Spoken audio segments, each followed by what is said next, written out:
بسم اللہ الرحمن الرحیم۔ السلام علیکم۔ یا علی علیہ الصلاۃ والسلام مدد۔ سفینۃ النجات، قسط اول۔ اے طالبان سفینۃ النجات، آپ کو معلوم ہے کہ ہم اپنے شہنشاہ زمانہ عجل اللہ فرج الشریف کے اسماء مبارکہ کی تشریحی خطبات دے رہے ہیں، اور آج ہم اس سیریز کو آگے بڑھاتے ہیں۔ آج کا مرکوز بیان جو اسم مبارک ہے وہ ہے سفینۃ النجات عجل اللہ فرج الشریف۔ اس سے پہلے میں اس اسم مبارک کی تشریح کروں، ایک عوامی بات کی طرف آپ کی توجہ دلانا ضروری سمجھتا ہوں کہ ہمارے مذہبی ادارے اور ان کے جو عام سرپرست ہیں وہ انسان کو ایک گول آف لائف دیتے ہیں جس کا نام ہے نجات۔ یہ صرف شیعہ ازم کی بات نہیں ہے، نہ صرف اسلام کی بات ہے، بلکہ جملہ مذاہب کے اجارہ دار اپنے اپنے فالورز کو یہی کہہ رہے ہیں کہ تمہاری سب سے بڑی اچیومنٹ ہے نجات۔ مگر بدقسمتی کا عالم یہ ہے کہ لفظ نجات ایک ایسا لفظ نظر آتا ہے کہ جس میں نہ تو کوئی جامع و معنی تعریف وضع کی گئی ہے اور نہ ہی اس کی حد بندی ہوئی ہے۔ جیسا جس کا جی چاہتا ہے اس سے ویسا ہی مطلب لے لیتا ہے، جو جی چاہتا ہے اس کا مفہوم بنا لیا جاتا ہے۔ بدھ مت کے اندر نجات کا تصور نروان کی شکل میں ہے، ہندو دھرم میں نجات کا تصور مکتی کی شکل میں ہے، اور اس کی وجہ سے ان کے پوتر ستانوں پر مکتی آشرم بنے ہوئے ہیں۔ یعنی وہ کہتے ہیں کہ جب تک روح اپنے پاس مارک حاصل نہیں کر لیتی وہ بار بار کسی نہ کسی شکل میں آتی رہتی ہے، اس کا آگمن لگا رہتا ہے۔ اسے نظریہ تناسخ کہا جاتا ہے۔ اس کی مثال ایسی ہے کہ جیسے لڑکا کسی کلاس کا امتحان دیتا ہے اور نتیجہ آنے پر اسے پتہ چلتا ہے کہ کسی نہ کسی مضمون میں فیل ہو گیا ہے اور اسے پھر امتحان میں جانا پڑتا ہے، اسی طرح روح یہاں بار بار امتحان میں آتی رہتی ہے۔ جب تک وہ سارے مضمون کلیئر نہیں کر لیتی وہ آگمن کے چکر سے نہیں نکل سکتی اور اسے مکتی نہیں ملتی۔ اس لیے گنگا کے کنارے سینکڑوں مکتی آشرم ہیں جن میں ہزاروں بوڑھے بوڑھیاں آ کر رہائش پذیر رہتے ہیں تاکہ انہیں وہاں موت آئے اور وہ مکتی پا جائیں۔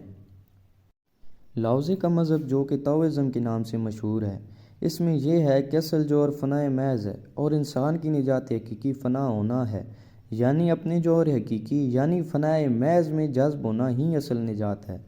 اسی طرح عیسائیت و یہودیت نجات کے لبریشن، سلویشن، ایبسلویشن اور ڈیلیورنس کے معنی لیتے ہیں، اور اسلام میں نجات کا ایک مبہم سا تصور ہے جو ان سارے مذہب کے تصورات نجات سے خلط ملط صورت میں موجود ہے۔ یہ ایک حقیقت ہے کہ جو لفظ کثیر الاستعمال ہوتا ہے وہ اپنے معنی میں لاتعداد ابہام کا شکار ہوتا ہے، جیسا ایمان، اسلام، اللہ، رسول جیسے کثیر الاستعمال ہونے کے باوجود ہزاروں توہمات میں گھرے ہوئے ہیں۔ نجات کا لغوی معنی تو ہے کسی چیز کا کسی چیز سے فاصل ہو جانا، چاہے ارتفاعی صورت میں ہو یا ہولی صورت میں، یعنی کسی چیز سے دور ہو جانا، چاہے پرواز کر کے بلند ہو جانے سے ہو یا سامنے سے فرار ہو جانے سے ہو، اسے نجات کہتے ہیں۔ نجات کے عمومی تصور کے لحاظ سے جو معنی ہیں وہ یہ ہیں کہ اپنی ہر ناپسندیدہ چیز سے چھٹکارا پانا یا بچ جانا، جیسا کہ اللہ نے فرمایا ہم نے فرعون کے جسم کو نجات دی، یعنی اس کو فنا سے بچا لیا۔ نجات کا مادہ نجو سے ہے جس کے معنی ہے چھٹکارا پانا، اور استنجا بھی نجو سے بنتا ہے، اس کے معنی بھی یہی ہیں، آلودگی اور نجاست سے چھٹکارا پانا۔ ہر دور میں انسان سے کہا جاتا ہے کہ تمہاری کامیابی اسی میں ہے کہ تم نجات پا جاؤ، یعنی ہمیں زندگی کا ایک اہم ترین مقصد نجات کو قرار دیا گیا ہے، مگر یہ بات کبھی بھی واضح نہیں کی گئی کہ نجات کا مفہوم کیا ہے۔ ہاں، لوگوں نے اپنی طرف سے اس کے معنی سمجھ رکھے ہیں جو کچھ حد تک درست بھی ہیں، یعنی عمومیت کے لحاظ سے درست بھی ہیں۔ مثلاً دنیا کے دکھ درد سے چھٹکارا پانا، عذاب قبر و آخرت سے چھٹکارا پانا، ابلیس کی غلامی سے چھٹکارا پانا، ہر قسمی محتاجی سے چھٹکارا پانا، اپنے آپ سے چھٹکارا پانا، ظالمین کی اذیتوں سے چھٹکارا پانا، ظلم و کفر سے نجات پانا، اللہ کے غضب و سزا سے بچ جانا۔ قرآن مقدس میں بھی اس لفظ کو کئی طرح سے استعمال کیا گیا ہے۔ میں صرف آیت کے وہی حصے نقل کروں گا جن میں یہ لفظ کسی نہ کسی طرح سے آیا ہے۔